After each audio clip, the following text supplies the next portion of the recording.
যে কোনো আন্দোলন, যে কোনো অবস্থানের সঙ্গেই রাজনীতিও ছিল। রাজনৈতিক দলগুলো নিজেদের মতো করে মুভমেন্ট করেছে। তো যখন সন্দীপ ঘোষ গ্রেপ্তার, তখন রাজনৈতিক চর্চাও হবে খুব স্বাভাবিকভাবেই। সন্দীপ ঘোষ গ্রেপ্তার, সময়ের অপেক্ষা ছিল শুধুমাত্র। প্রতিক্রিয়া বিজেপি নেতা দিলীপ ঘোষের।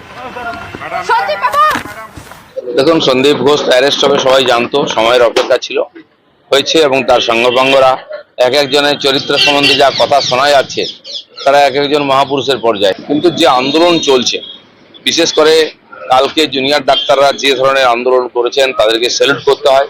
তো আমি সত্যি সত্যি আমরা অবাক হয়েছি যে এই ধরনের আন্দোলন, একটা মাস মুভমেন্টকে নেতৃত্ব দিতে তারা এগিয়ে নিয়ে যাচ্ছেন। সারা সময় তাদের সঙ্গে আছে, আমরাও তাদের সঙ্গে আছি। কুণাল ঘোষ তৃণমূল মুখপাত্র, তার দাবি স্বাস্থ্য ভবনের কর্তারা যথাসময়ে পদক্ষেপ নিলে অস্বস্তি এড়ানো যেত।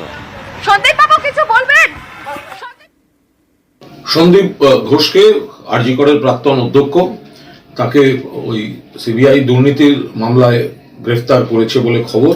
এখানে দলের আলাদা করে মন্তব্যের কোনো জায়গা নেই, কারণ কিছু কিছু অভিযোগ এটা খানিকটা বেশ কিছু আগে থেকেই ছিল। যদি স্বাস্থ্য ভবনের কর্তারা যথাসময়ে ঠিকঠাক পদক্ষেপ নিতেন, তাহলে হয়তো এই অস্বস্তিকর পরিস্থিতিটা নেমন্তন্ন করে বাড়িতে ডেকে আনতে হতো না।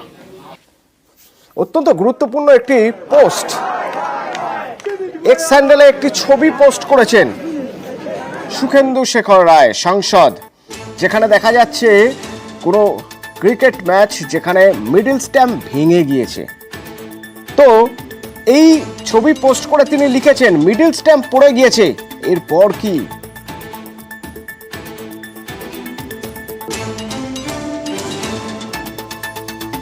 সিপিআইএম প্রশ্ন তুলছে, কেন দুর্নীতির অভিযোগে আগে পদক্ষেপ করেনি রাজ্য? রাজ্যের প্রশাসন যাকে ধামাচাপা দিয়ে সাহায্য করার সব রকমের চেষ্টা করেছিল, কেন গত 1 বছর ধরে আর্থিক দুর্নীতি মামলায় কিছু হয়নি? কে সেই দুর্নীতির কাগজ ধামাচাপা দিয়ে রেখেছিল? ভিজিলেন্স সহ নানান জায়গাতে ঘুরেও কিছু করতে পারেনি।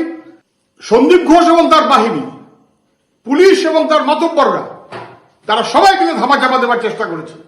এই অপরাধে যারা অপরাধী, তাদের বাকি প্রত্যেকটাকে যতক্ষণ না পর্যন্ত গ্রেপ্তার করা হচ্ছে, ওপর নিচ মাথা পর্যন্ত, ততক্ষণ পর্যন্ত নির্যাতিতা শান্তি পেতে পারে না।